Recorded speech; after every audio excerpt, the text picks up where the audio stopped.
I am innocent. You don't actually believe this garbage, do you? It's in all the papers, Ted.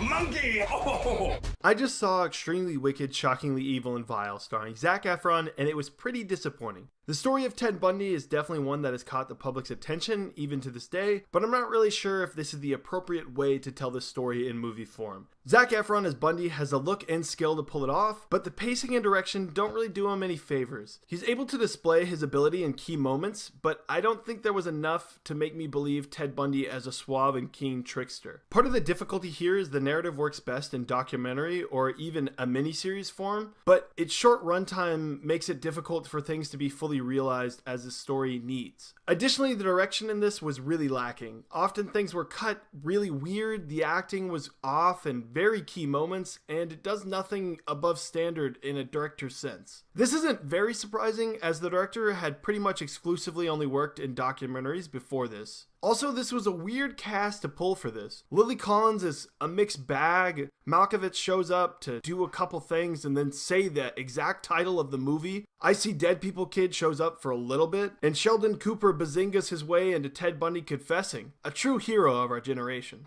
I'm going to give Extremely Wicked a 3.5 out of 10. Overall, this movie doesn't do anything special or add anything to this genre of thrillers. The original trailer pitch of a romantic comedy, while problematic, would at least been more interesting than this. It's hard to handle the source material in such a short runtime, which begs me to ask, why was this made at all? There's plenty of films that could have been based off this story, but the name recognition is what's bringing people in, I suppose. I might have been a little bit more lenient on this movie because I'm fresh off Gotti, and this was a nice small upgrade. That about wraps up my review of Extremely Wicked, and it'll be interesting to see how people feel about this, especially those that have spent hours on Ted Bundy documentaries or those that know nothing and are going in blindly.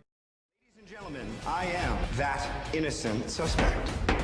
If you guys want to hear more about serial killers in film, or this film specifically, this week on All That Films podcast, we will be having a deep dive into why people are so interested in serial killers in film, what the best serial killers in film are, and a little bit more on Extremely Wicked. So make sure to check that out. Videos posted on Monday on SoundCloud and YouTube.